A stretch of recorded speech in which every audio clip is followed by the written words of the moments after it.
బట్టతలతో బాధపడుతున్నారా? ఆధునితనమైన పద్ధతిలో హెయిర్ ట్రాన్స్ప్లాంటేషన్ చేయబడును. Face clinic, Hyderabad.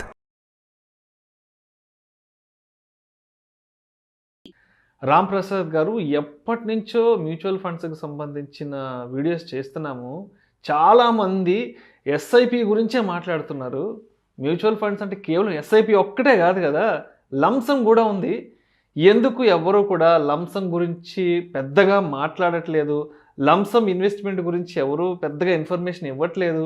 ఏంటి లంసమ్ ఏదన్నా ఇబ్బందికరమైన ఇన్వెస్ట్మెంట్ అంటారా? వెన్ కంపేర్డ్ విత్ ఎస్ఐపితో పోల్చుకుంటే అంటే ఎంతసేపటికి ఎస్ఐపిలో కనీసం 500 పెట్టుకోండి, 200 పెట్టుకోండి, 1000 రూపాయలు పెట్టుకోండి అంటూ పదే పదే ఎస్ఐపి ఇన్వెస్ట్మెంట్ గురించే ప్రస్తావిస్తున్నారు. కానీ లంసమ్ ఇన్వెస్ట్మెంట్ గురించి ఎందుకు ఎవరు పెద్దగా ప్రస్తావించట్లేదు? దాని వైపు దృష్టి ఎందుకు తీసుకెళ్ళట్లేదు అంటారు? తప్పకుండా అండి విష్ణు గారు. లంసమ్ అండ్ ఎస్ఐపి రెండింటి మధ్య వ్యత్యాసం ఏంటి? రెండు మ్యూచువల్ ఫండ్స్ ఒక్క దఫాలో పెడితే దాన్ని లంసమ్ అంటున్నాం. విడతల వారీగా పెడితే విడతల వారీగా వీక్లీనో మంత్లీనో డైలీనో పెడితే దాన్ని ఎస్ఐపి అంటున్నాం. ఎందుకంటే జనాల యొక్క అంటే రాబడి వాళ్ళ యొక్క ఇన్కము నెల నెల వస్తుంది కనుక నెల నెల పెట్టడంతో వాళ్ళు కంఫర్ట్గా ఉంటారు. ఇప్పుడు లంసమ్ ఎవరు పెడతారు? రిటైర్డ్ అయ్యి ఒక లంసమ్ బెనిఫిట్ వచ్చిన వాళ్ళు, ఒక ప్రాపర్టీ అమ్మితే డబ్బులు వచ్చిన వాళ్ళు లంసమ్ పెడతారు. సో లంసమ్ పెట్టే కెపాసిటీ వాళ్ళు ఎక్కువ మంది ఉంటారా? ఎస్ఐపి పెట్టే కెపాసిటీ వాళ్ళు ఎక్కువ మంది ఉంటారా మార్కెట్లో? ఎస్ఐపి పెట్టే వాళ్ళు ఎక్కువ ఉంటారు. ఎందుకంటే నెలకు ఒక 1000-2000 అనేది ఒక రీజనబుల్ అమౌంట్ కాబట్టి ప్రతి వ్యక్తి కూడాను ఎస్ఐపి పెట్టగలుగుతాడు. కరెక్టే. ఇన్కమ్ ఉన్న ప్రతి వ్యక్తి ఎస్ఐపి పెట్టగలదు. ఎస్ఐపి కంటే ఒక లిమిట్ లేదు. 100 రూపాయల నుంచి కూడా ఎస్ఐపి యాక్సెప్ట్ చేసే ఏఎంసీస్ ఉన్నాయి, అసెట్ మేనేజ్మెంట్ కంపెనీస్ ఉన్నాయి. అలాగే లంసమ్ కూడా 5000 ఆ పైన ఎంతైనా పెట్టుకోవచ్చు. అయితే లంసంలో ఉన్న ఒక భయం ఏంటంటే market is good in long రన్లో బాగుంటుందని ఎప్పుడు చెప్తున్నాం. మార్కెట్ ఈ రోజు బాగుంటుంది, రేపు బాగుంటుందని ఎవరు చెప్పలేరు. మార్కెట్ డెఫినెట్గా ఒక 10 ఏళ్ల కాలం ఉంటే మీకు మంచి రిటర్న్స్, వేరే ఇన్వెస్ట్మెంట్స్ కన్నా బెటర్ రిటర్న్స్ వస్తాయి. గొప్ప రిటర్న్స్ పక్కన పెట్టండి. మరి అప్పుడు లంసంలో కూడా సేమ్ రిటర్న్స్ వస్తాయి కదా.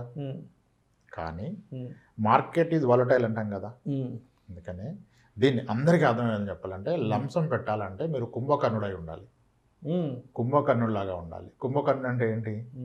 ఆయన ఒక్కసారి గట్టిగా తిని పడుకుంటే ప్రపంచం అల్ల కల్లోలమైన నిద్ర లేవడు, రెస్పాండ్ అవ్వడు. అలానే లంసం పెట్టి 10 ఏళ్ళు ఆగితే మీకు డబ్బులు వస్తుంది. కానీ మధ్యలో మార్కెట్లో నాయిస్ ఉంటుంది కదా, ఎవ్రీడే న్యూస్ ఉంటుంది, ఫ్లక్చువేషన్స్, అప్ అండ్ డౌన్స్, ఇవన్నీ వాటికి రియాక్ట్ కాకుండా ప్రశాంతంగా పడుకునే అంత నిగ్రహ శక్తి నా దగ్గర ఉంది అన్న క్లారిటీ ఉన్నప్పుడు లంసం ఈజ్ ఏ రైట్ థింగ్.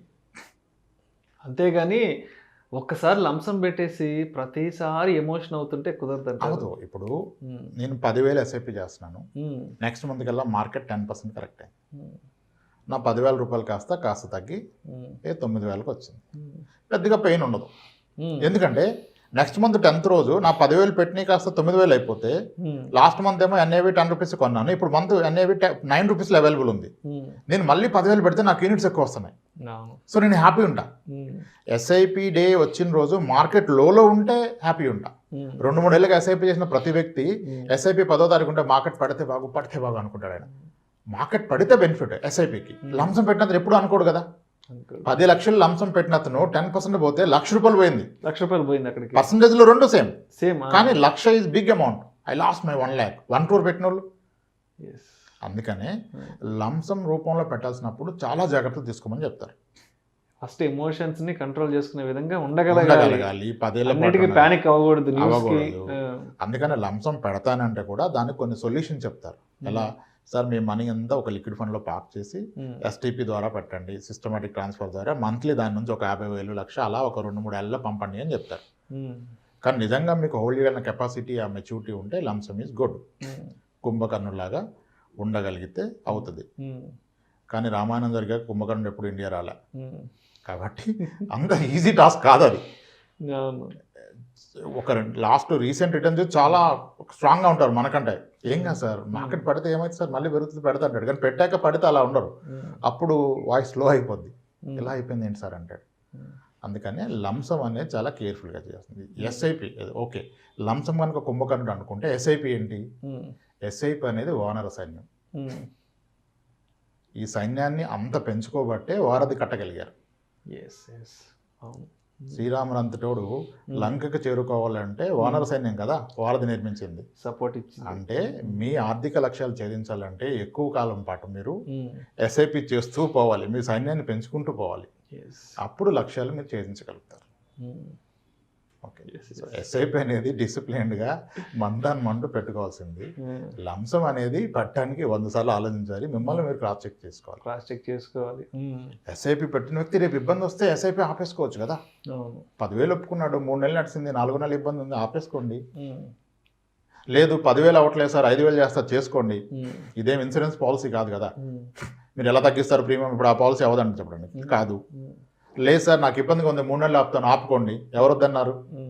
లేదు సార్ ఈ మంత్ నేను నాకు కట్టడం అవ్వదు, మరి నేను ముందుగా అనుకోలేదు, రేపు డిడక్షన్ ఒక 5 డేస్లో డిడక్షన్ ఉంది, 10వ తారీఖు కట్ అవుద్ది, నాకు ఈరోజు అమౌంట్ ఉండదని అనిపిస్తుంది, ఎలా సార్ అంటే ఏం ఇబ్బంది లేదు, ఆల్రెడీ మీరు పెట్టిన దాంట్లో 10,000 రిడక్షన్ కొట్టండి, మీ బ్యాంక్ అకౌంట్కి వస్తుంది, మళ్ళీ వెళ్ళిపోద్ది వెనక్కి, మీకు ఎటువంటి ఇబ్బంది లేదు. ఎస్ఐపిలో మీకు కమిట్మెంటే లేదు.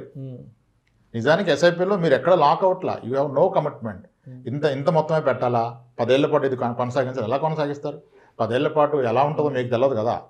పెంచవచ్చు, తగ్గించవచ్చు, పాజ్ చేయొచ్చు, పార్షియల్గా మనీ తీసుకోవచ్చు, ఫుల్ మనీ తీసుకోవచ్చు, ఇన్ని వెసులుబాట్లు ఉన్నాయి. కాబట్టి SIP is a very smooth way, చాలా ఫ్లెక్సిబుల్, ఎవరైనా ఆరామ్సే వెళ్ళిపోతారు. కానీ లంసంలో అలా అంత స్మూత్ కాదు, పెడితే మీరు టెన్షన్లోకి వెళ్ళిపోతారు. సో ఒక 10 లక్షలు పెట్టి 1 లక్ష రూపాయలు తగ్గిందంటే ప్యానిక్ అయిపోతుంది. 10%, 1 crore పెట్టడానికి 1 crore పెట్టడానికి లంసం ఈజ్ వాట్? ఒక వ్యక్తికి ఉన్న మొత్తం మనీ లంసం. అవును, మేబీ హైయర్ ఇన్కమ్ ఉంటుంది, 10 lakhs స్మాల్ అమౌంట్. ఇప్పుడు 10 లక్షలు ఎస్ఐపి చేస్తున్న వాళ్ళు ఉన్నారుగా సొసైటీలో. 100 రూపాయలు ఎస్ఐపి నుంచి 10 లక్షలు ఎస్ఐపి హైదరాబాద్లోనే ఉన్నారు. అవునవును. సో 10 లక్షలు కొంతమందికి ఎస్ఐపి కావచ్చు.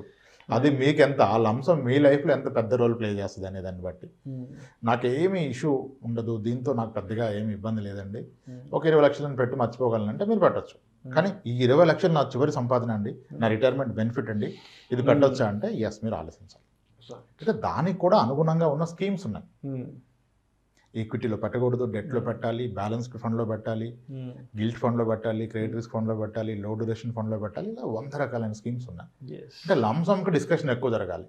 ఎస్ఐపి మీరు దూకొచ్చు, ప్రాబ్లం ఏం లేదు, రేపటి రోజు ఆపొచ్చు, తీసుకోవచ్చు. ఎస్, అందుకని లంసంని గురించి మాట్లాడడానికి కారణం ఏంటంటే జనాలకి ఇబ్బంది లేకుండా వెల్త్ క్రియేట్ చేయడం కొరకే ఎస్ఐపి గురించి మాట్లాడుతున్నారు, లంసం వదిలేసి. అంటే పెద్ద అమౌంట్ కాబట్టి ఏదైనా న్యూస్ వస్తే ప్యానిక్ అవుతారు కాబట్టి కొంతలో కొంత దాని నుంచి ఉపశమనం కల్పించడానికి ఎస్ఐపి వైపు తీసుకెళ్తారు. అంతేగాని మిగతా వేరే ఎట్లాంటి లీగల్ ఇష్యూస్ ఎట్లాంటివి ఏది ఉండదు భయపడడానికి. Right sir, thank you sir, thank you so much Ramprasad. నాకు కూడా ఎప్పటి నుంచో ఉన్న ఈ అపోహల్ని, ఎస్ఐపి వర్సెస్ లంసం, సో దీనికి సంబంధించిన డౌట్స్ని ఇవాళ నేను తెలుసుకున్నాను, మన ప్రేక్షకులు కూడా మీ ద్వారా తెలియపరిచాను. Thank you sir, thank you so much Ramprasad గారు. Right sir, thanks.